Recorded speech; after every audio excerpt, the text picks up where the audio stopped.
located in D.C., how it started, and how it got broken up and everything like that. So let's go ahead and get that doing. Let's get that done. Oriented, locked, pro rotation.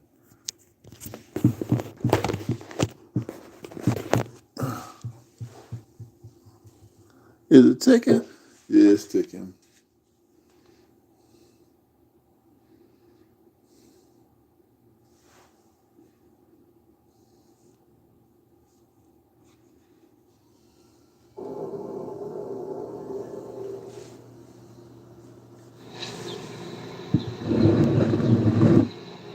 First time that I heard about Berry Farm was actually from my grandfather.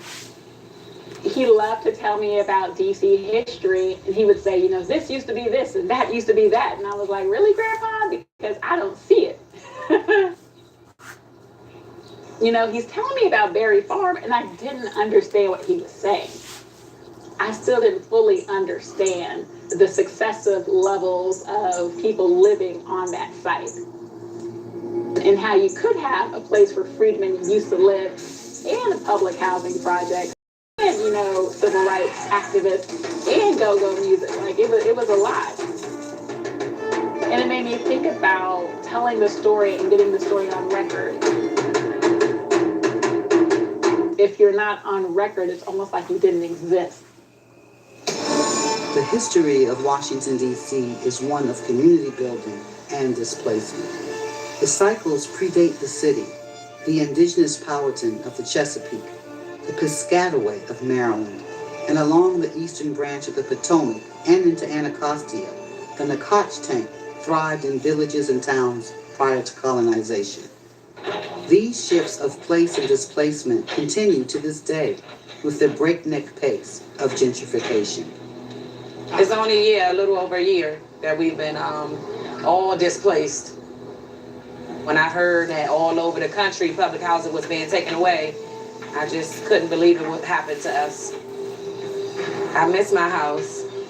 We used to hear that when we come out, music, people washing cars, talking trash. Now you just hear the demolition and homes being torn down.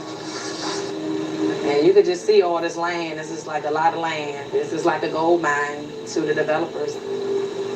Oh my goodness. It was right here. Our house was right here. Mm-hmm. It was right here. Oh yeah, it was right here. Walkway. This is my walkway. Yep.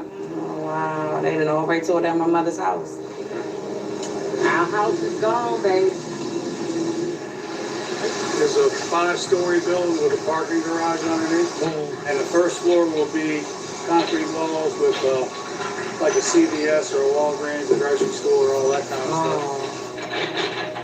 I lived here, so yeah, I hope it could be my grocery store.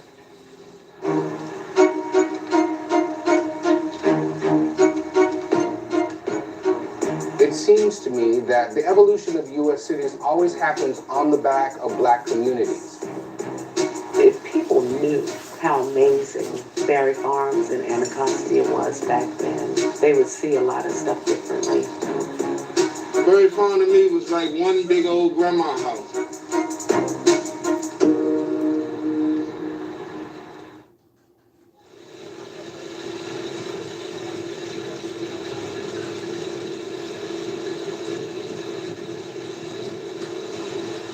It was called Berry Farms because in that whole area around there were the remnants of what were a whole series of farms. That whole area out there was bought by the federal government, when they bought it from this man Berry.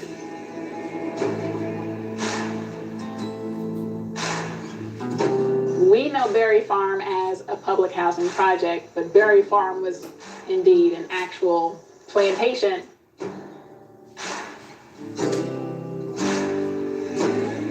When the Civil War started, slavery was legal in Washington, D.C. It was as legal in Alabama, Mississippi, and Georgia. And any place else in the country, there was slaves everywhere. They were being bought and sold within 3 or 4 blocks of the Capitol.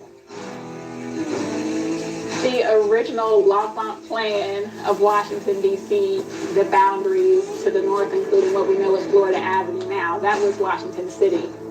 The diamond, specifically what we can think of as Washington, D.C., was considered Washington County, and it was more rural. The Barry that we know from Barry Farm, he had a farm that he cultivated on the other side of the Anacostia River. We have to understand the history of Barry and Barry Farm as a slave-owning planter in Washington, D.C. That's who he was, and his name is still on the land. Washington, D.C. emancipated enslaved people before the end of the Civil War. By the end of the 1860s, you have this kind of country land around the city that used to be worked by enslaved people. It's no longer being worked by the folks who toiled the land. With the nation engulfed in civil war, Washington became a beacon for enslaved people. Many were arrested, and some returned to bondage. Yet, the migration continued. In 1861, the Evening Star wrote, "Most of the slaves have expressed themselves to the effect that they thought they would be free if they could get to Washington." Before, during, and after the Civil War, African Americans poured into Washington, at least 40,000 to 50,000 people that came in. Now, of course, it was very difficult for them to find housing. Many of them were living on the streets and in poorly built housing. Black people being in other parts of the district where white folks at the time didn't really want black people in their neighborhood. After the Civil War, the Freedmen's Bureau decided that one of the things they could do was to buy some land and create a neighborhood, a settlement. General Oliver Otis Howard met with some of those black families to talk about what they wanted to do or how they wanted to address this issue. And they said they wanted land, right? The opportunity to build a life for themselves. Through the Freedmen's Bureau, they purchased a large plot of land separated from where a lot of the other white communities were to give these black people, these free black people, an opportunity to build their lives. In 1867, the Freedmen's Bureau purchased 375 acres of farmland from the Barry family. It was divided into plots that would be sold to formerly enslaved people. I know we always hear about the idea of 40 acres and a mule, but this wasn't even that. This was people who purchased the land, right? They weren't given the land. Why do these folks even have to buy this land in the first place? I still feel like it was really their birthright to be able to be landowners, because that was one of the many things that had been denied them for so long, even though they worked the land themselves.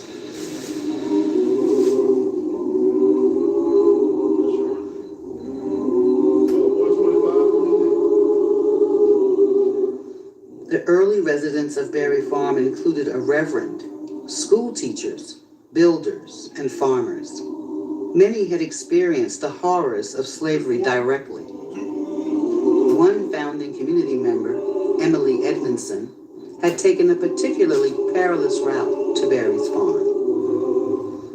Emily Edmondson is my great-great-grandmother. My great-great-great-grandfather was a freed slave, but his wife was born into slavery. And it was known that when you were a slave, a female slave, your children belonged to your master as well.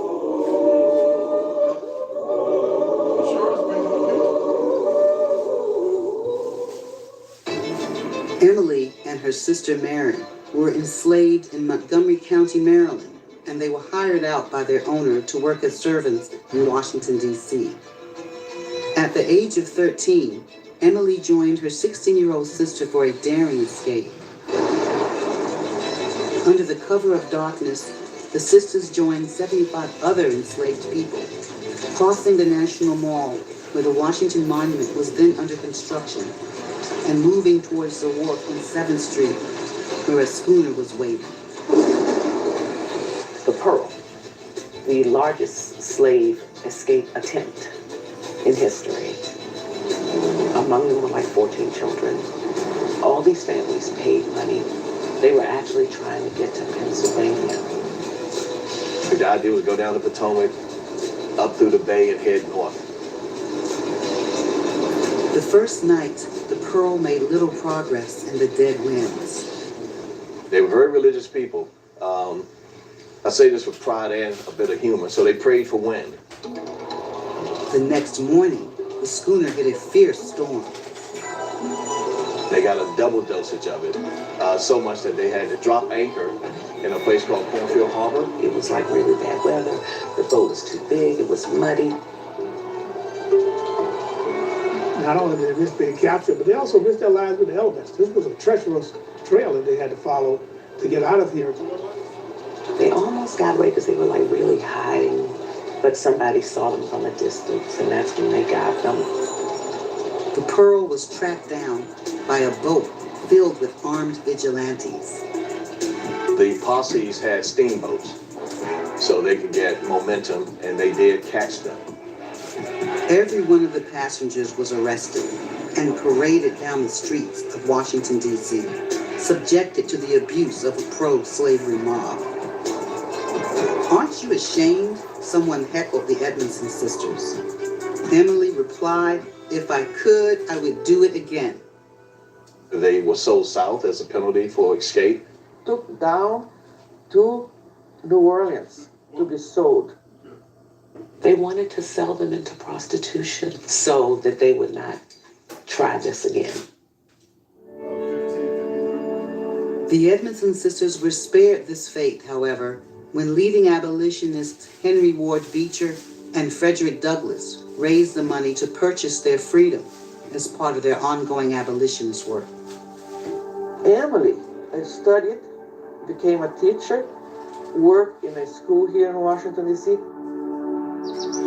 In the 1870s, Emily Edmondson and her husband purchased property in the new community on Barry's old farm, and she lived there until her death in 1895. It was so beautiful, it was so big, it went all the way back to the water. She had this porch that wrapped completely around the house. You could just walk all the way around. The very things that we champion in this country, hard work, personal responsibility, this was the Berry Farm community, a thriving Black enclave. They usually would build their houses on the front of the lot, and then they would cultivate what they call the back lot with fruit trees, small vegetable gardens, and raise poultry and small livestock. So if you had a dairy farm up on this end, you had a grain farm over on that end, and that's how you sort of organize the city. How amazing was that these people who had just come from enslavement were able to buy their land, build their houses, and create a neighborhood that became quite successful. This has been part of its legacy, a Black home ownership community in the District of Columbia.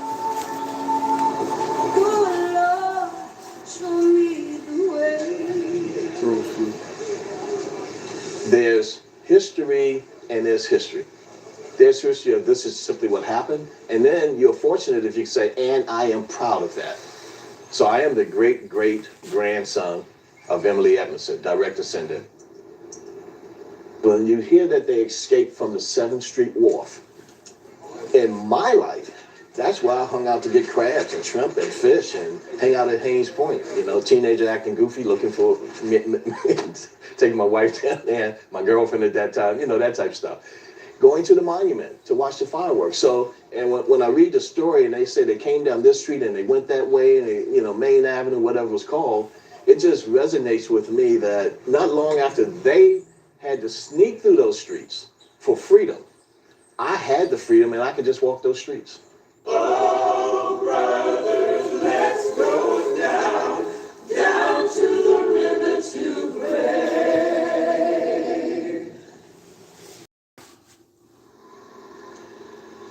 At some point, the African American community in Berry Farm was concerned with the name Berry Farm because the Berry family had owned enslaved people.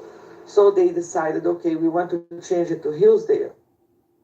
That Hillsdale community included people like Georgiana Simpson, who was said to be the first Black woman to ever get a PhD. Garnett Wilkinson's family. He was longtime superintendent of the black schools when we had a dual school system. Hillsdale was the home to these people. They had an ice creamery, tailors, printers. It just amazes me how they flourished. Against the wishes of community members, the name Hillsdale was never officially adopted. It never appeared on city maps, and to this day, the area is still known as Berry Farm.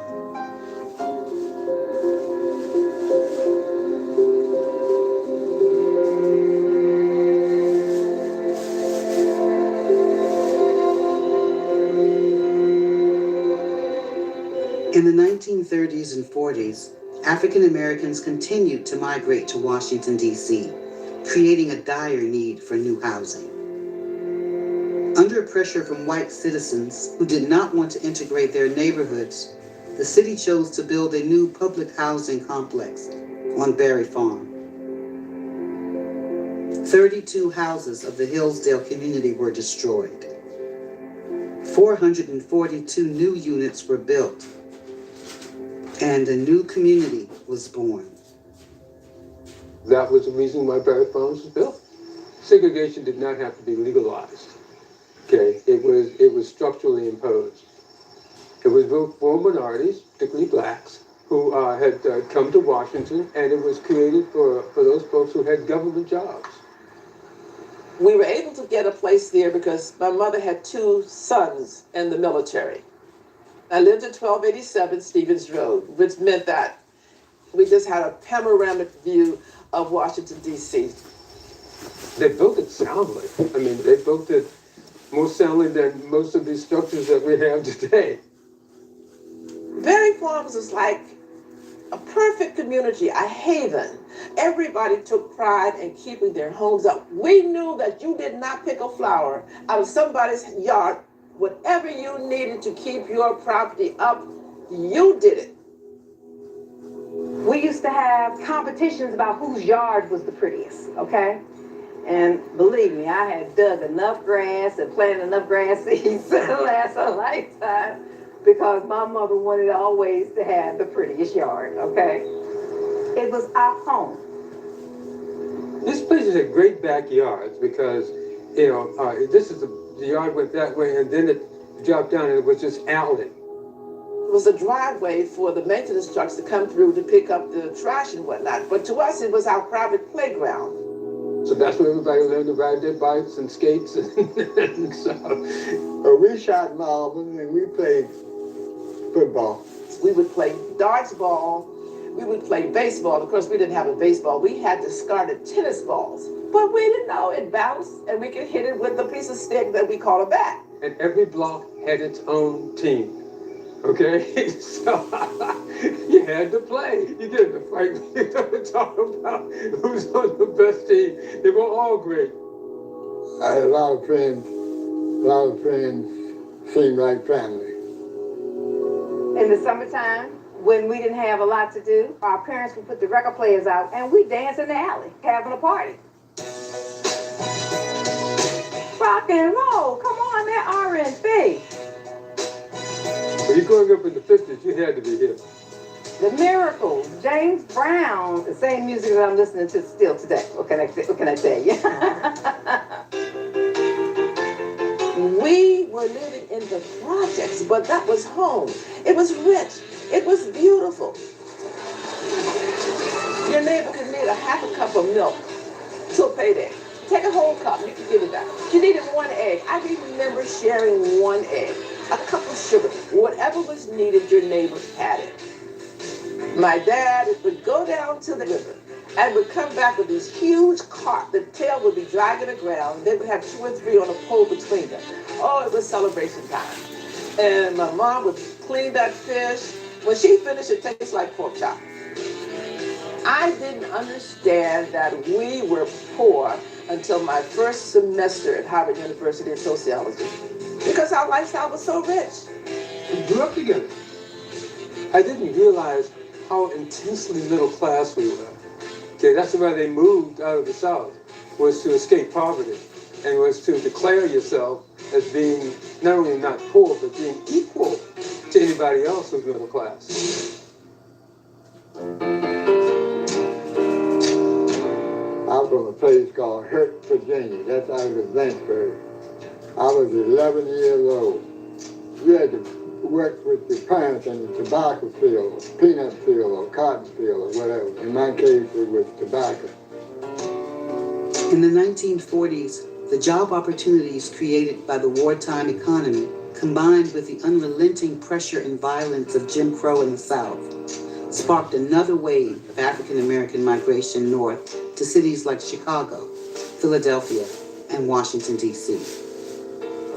Many of the first residents of the Berry Farm dwellings were a part of this great migration. My father moved us here in 1942, and we moved to 1150 Eaton Road.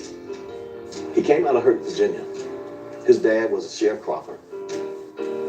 My father is a retiree from the United States Postal Service.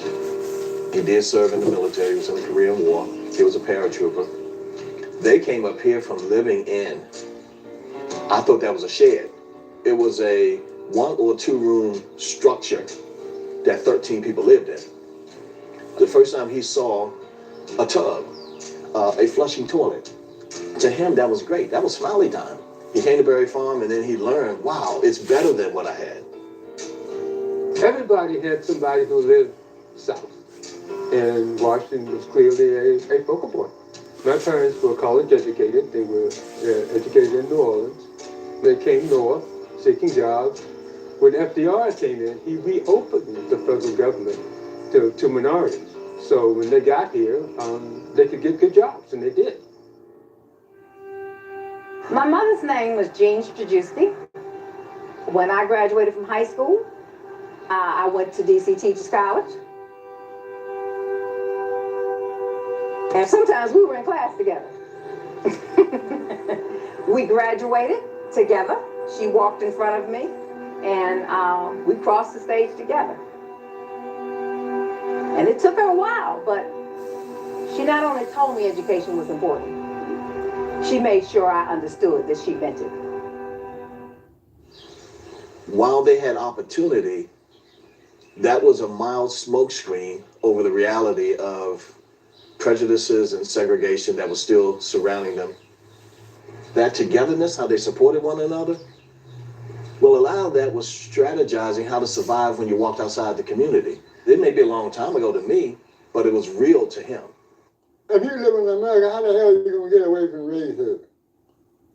That's the only thing you knew. You knew your place. You know the special schools you had to go to. You know you couldn't get a job. We couldn't do anything.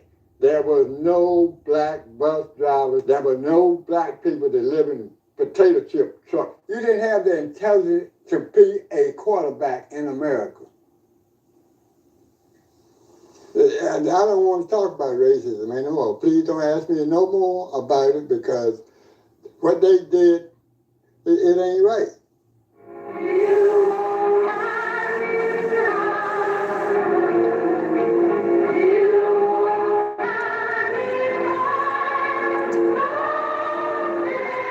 Our parents and our grandparents told us about the times they had to hide under the beds in their shacks because the KKK was shooting into their homes. They would tell us how they could look out, they could see the moon shining through the bullet holes in the walls. So we knew about that era. We knew what used to be. We knew how we did not have to go through that. So we had an appreciation for the gains that we had.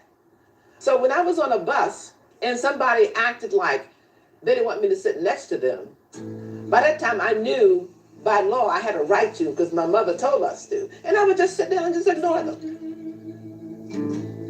In 1954, students from the Berry Farm dwellings challenged DC Board of Education segregation rules that prevented them from attending the local junior high school in Anacostia. Led by the Jennings family, they fought that case all the way to the Supreme Court, where a unanimous decision in Bowling v. Sharp desegregated DC public schools. The civil rights activism that was happening in the Berry Farm Public Housing Community was born out of tenants activism. My mother was a political activist, so I was there. At any point, I could come home and some people would be at our house and they would be having meetings about various things. One lady I remember is Miss Etta Horn, who was the president of the National Welfare Rights Organization. When she first started out, I think it was, just a group of neighborhood ladies. They were just fed up. They had a welfare group coming up in the District of Columbia. We had to get a group of people to be in the welfare committee. We call ourselves the Berry Farm Group of Welfare. We had to go around and get people involved and find out what their problems were to talk about them, and we did that. By the 1960s, conditions in the dwelling started to deteriorate and the city neglected basic upkeep. Yet, investigators continued to conduct home visits on the complex to make sure welfare recipients did not have employment or men living in the house. Jobs for working-age men would have made some women ineligible for public assistance. They come to your house and knock on the door. They want to check the house and see who was there. You didn't have any rights. What I looked at, we didn't have no rights at all. If the investigator came out and says, well, I think you were doing so-and-so, you are doing so-and-so, you were just a fear. I had that fear. As I'm there watching my TV, he goes all to my house. He goes in my refrigerator. He goes in the pantry, looks on there. He goes in there and looks behind the furniture room. He goes upstairs, looks under the bed. He goes in my children's room, looks under their bed, under my bed, and the girls are under the bed in the closet. It left me so angry. Are you happy with the way you were leaving? That's the question they asked. Are you happy the way things are? And they would say, no, of course we are not. Okay, then we have, you have to do something about it. We were there to say, we're tired of that. Etta Mae Horn rallied a group of women to demand better treatment for Berry Farm residents. Known as the Band of Angels, their activism ended the home investigations, but they did not stop there. We have rights together. Liberty, dignity, justice, and democracy. And that dignity goes a long way. Horn's home in the Berry Farm dwellings became a meeting point for students, organizers, and movement leaders. She would open the home up to, you come down, somebody sleeping on the sofa. It's like, oh, you'll be staying here for a while. But out here, you can bet your bottom dollar, everybody knew when they would have your meetings. And we were sitting there talking about what was happening. It was really a serious and beautiful beginning. It made you feel wonderful, it made you feel good. You were doing something. The Berry Farm Band of Angels expanded, first as a citywide network, then nationally. Horn traveled the country, testified to Congress, and advised Martin Luther King Jr. as she became the leader of the National Welfare Rights Organization. My kids would say to me, how much you're afraid of what? Either you do it or you don't. If you believe in what you're doing, you can die for it.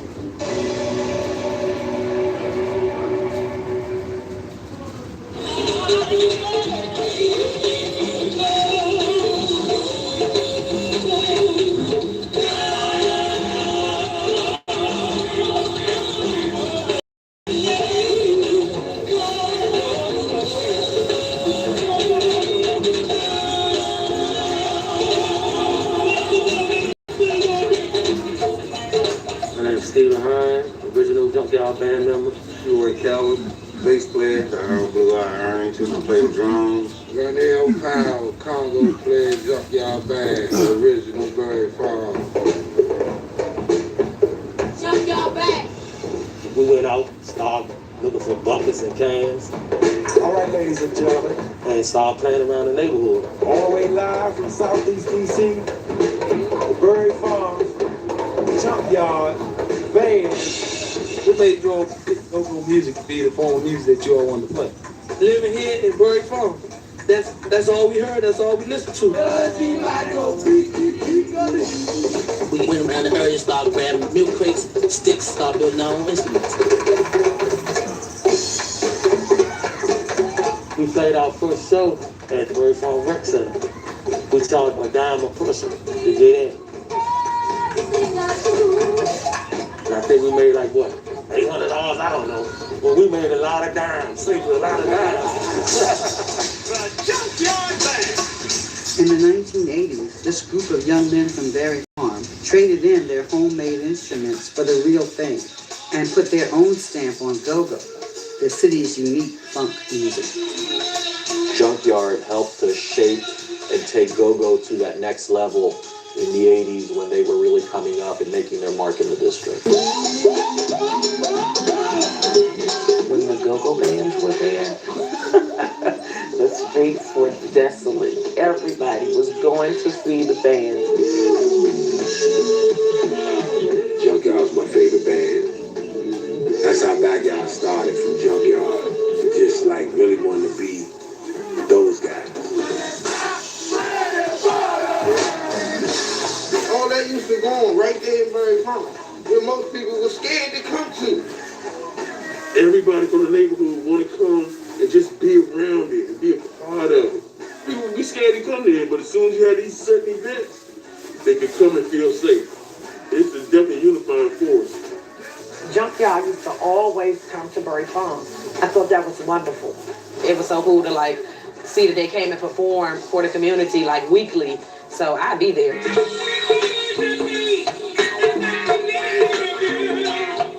The Junkyard Band emerged as a pillar of DC's beloved go-go music. Their deep ties to Bury Farm helped solidify the neighborhood as an epicenter for go-go. Historically, go-go has been a really important piece of DC culture, and as DC continues to change from the chocolate city of the 70s, we understand the importance of that go-go history too, and where it came from. Would be no Junkyard without Bury Farms, because we are Bury Farms.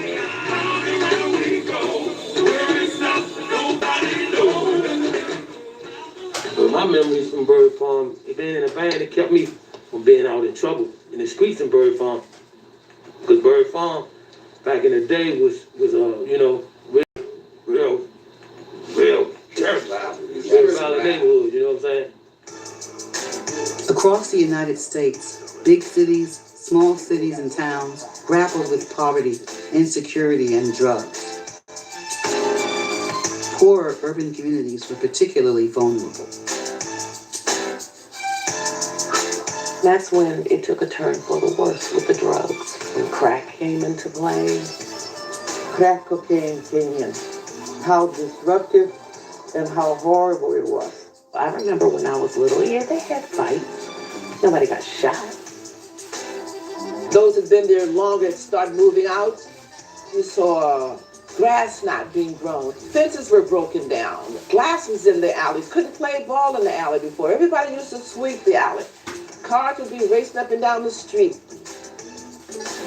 The 1980s were marked by limited job opportunities, cuts to public funding, and privatization. But media attention focused on drugs, and the public policy response focused on punishment. This is crack cocaine, seized a few days ago by drug enforcement agents in a park just across the street from the White House. We need more prisons, more jails, more courts, more prosecutors. Nowhere is it worse than our public housing projects. It was a different world. We just wanted out. This was a community that was neglected by city leaders for generations. We can't just name issues of drugs and poverty and crime without thinking about the larger social contexts in which these things happen. When people feel as though their back is up against the wall and they're not being listened to, that they might resort to more drastic measures.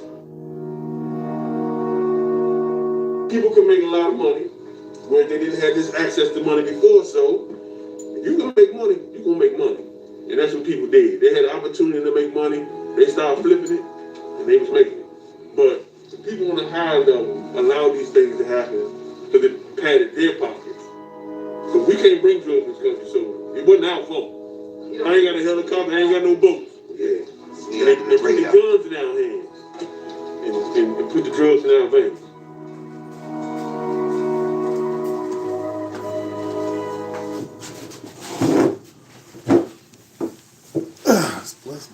By the end of the century, decades of neglect had taken a profound toll on the Berry Farm dwellings. As landlord, the city had allowed the neighborhood to deteriorate. Berry Farm itself fell into a very serious disarray. The buildings were in dilapidated form by then. Some of them had been shut off because they couldn't operate them anymore. Deplorable conditions. We had a lot of rodents, especially towards the end because the property became vacant. More and more people moving out. To have to fight to even just to get your maintenance things done inside your house is a fight. The conditions got worse. The Band-Aids were falling off, and we found out that there was no intentions to make it better. But I did accept it because it was either that or be homeless. In the minds of many Washington residents, the neighborhood became synonymous with drugs and crime. A negative stereotype solidified.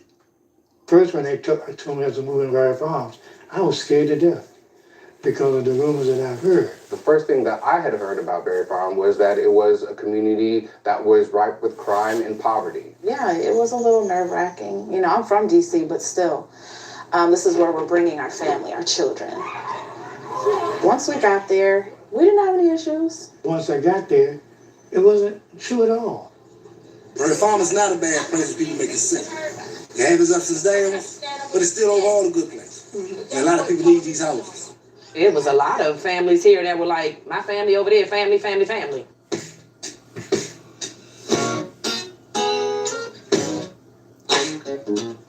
There was still a closeness there.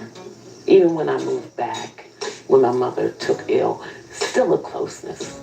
The news makes it seem as though it's the worst place on earth to be.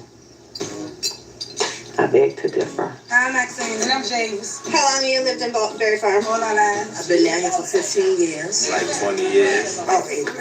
43 years. 17 years. I lived here since 2001 and a half. What's your message for all those people running for office? What do you want them to do for Berry Farm? Playgrounds for the kids, learning centers, computer centers. I want to see better schools, better houses, and all that. More jobs. Help people get jobs. Jobs for the teenagers. Yes, because I need a job bad.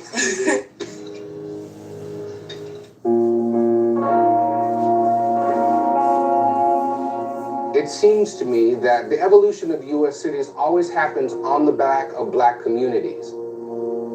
The destruction, the demise of black communities becomes an acceptable sacrifice as cities seek to develop and to grow. The idea is that because the properties are in such bad condition, the city needs to step in and redevelop these properties. And because the city does not have the funding to do this, they partner with private developers to do so. You can pull that public housing property into the private real estate market through mixed income housing. The city ends up owning some very large parts of land in our city where land has become more and more valuable now. So it really is a land grab, and wealthy developers have benefited off of this. It's led to displacement. What was once known as Chocolate City is no longer Chocolate City. The reason for this meeting tonight. They put notices on our doors, say that we come to these meetings. My office is responsible for the procurement process. Yeah, we started getting notices. There were meetings Happening about what's going on at Berry Farm, that it will be demolished. Every meeting I attended, I always asked questions, and most of the people didn't know the answers to. Today's meeting is for us to hear from the developers. Those meetings really, it was like one around a mulberry bush. And they just told us a lot of lies. They are not going to be able to answer questions about individual households. They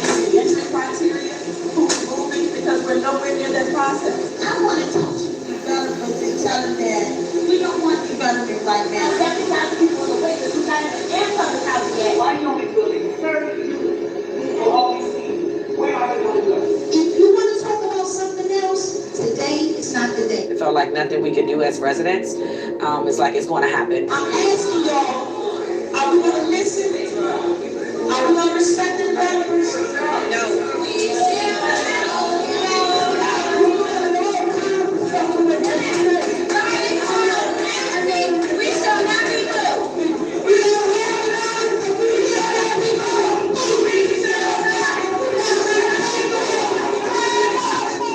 You still at the end, all you know is that you're gonna have to get ready to go eventually.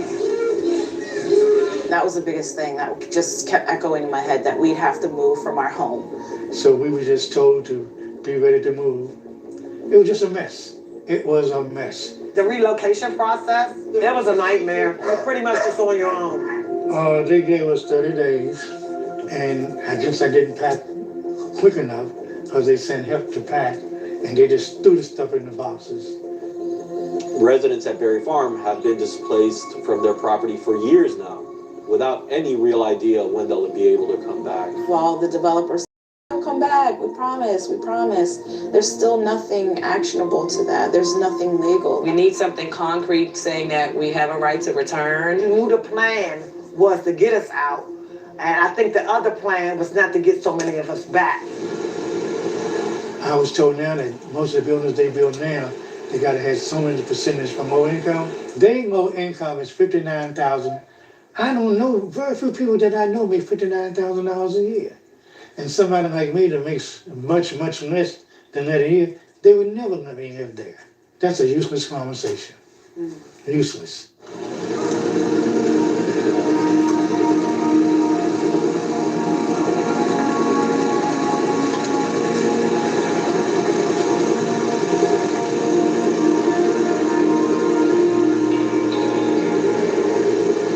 And that's where I was born.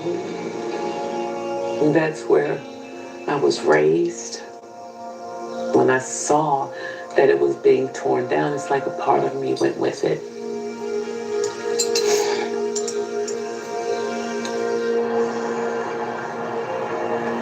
I saw 4 steps, cement steps, and I knew exactly where we were, which was right near where our house was. And it was all gone. It's like watching my early childhood just erased, gone. I grew up on those steps. I learned how to count on those steps, okay? As far as being demolished, I was told about it. I wanted somebody to take me over there and just let me see this. This will no longer be Chocolate City. You can forget about it. Well, there should be something that documents the lives of people who lived and worked here in the city. To have it just wiped away and gone as though they were never here, okay, I think is a loss. We hope that, there would be some kind of museum or something there that would commemorate the lives of the people who lived in this area for decades.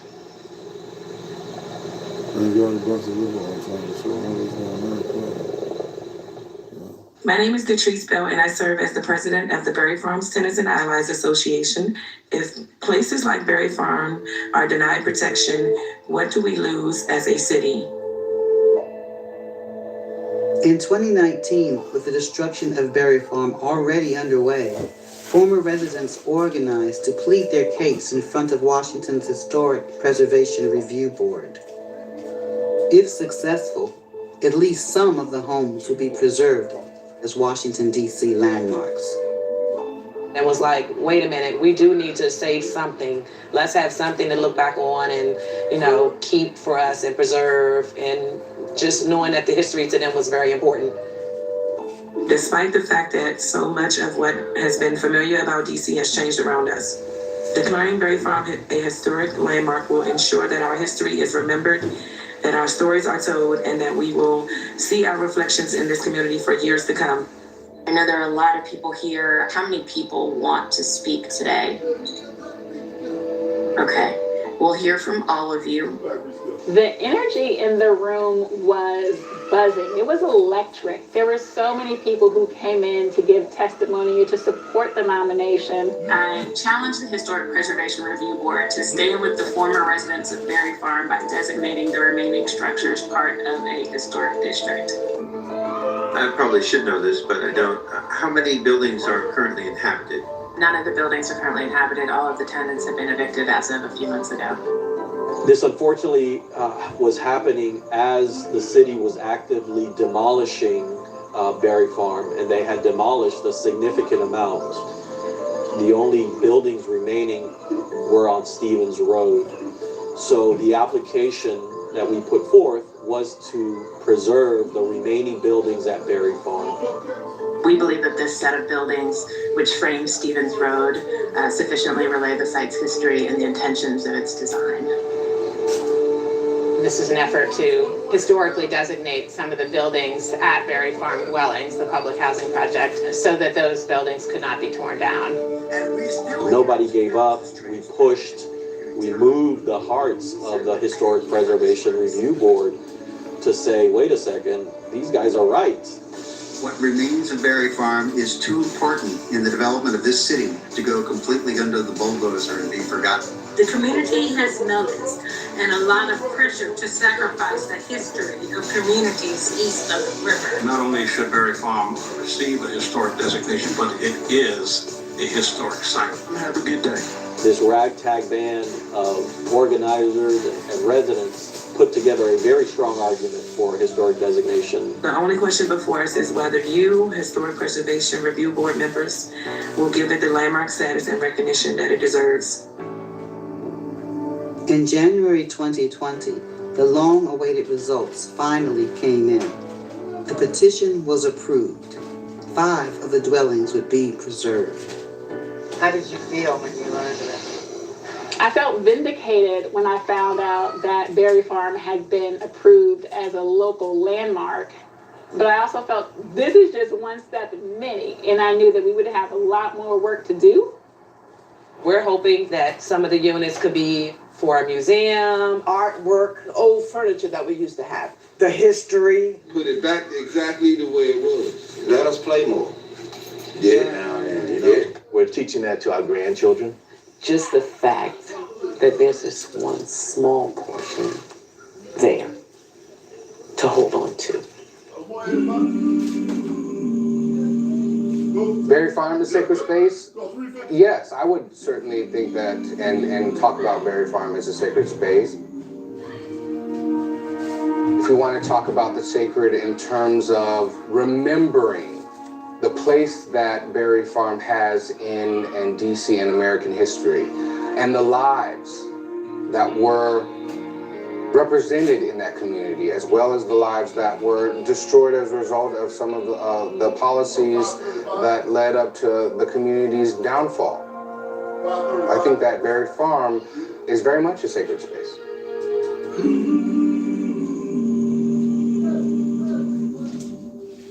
Well, I just use the expression of the blood, yeah, because your temper rises, yeah. And so it's blood pressure, sweat, and tears.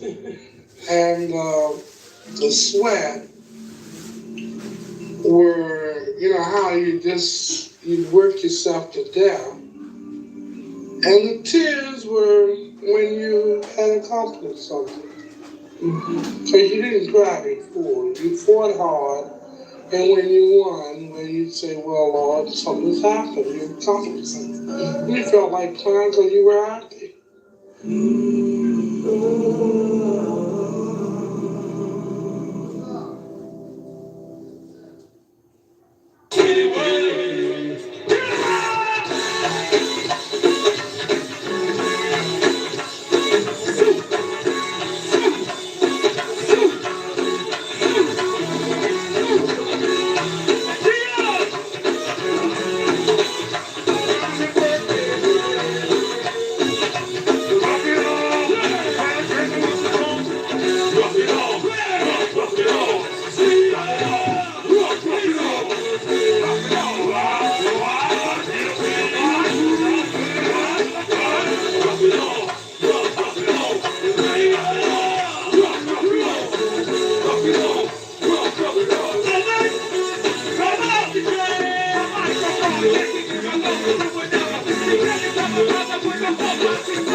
is my Old Spice. My cologne-infused Old Spice. Don't give me Old Spice. There we go. Good little program there. Good little program.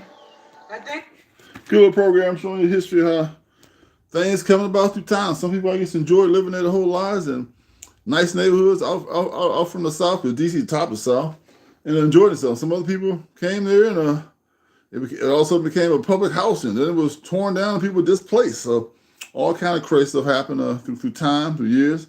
You know, a certain type of people move in and they respect their places, and other type of people live in don't respect their places. So that's the way it goes. So glad they able to show you that Berry Farms thing. It used to be a plantation owned by a white man by the name of Berry Farms, located in DC. That's it.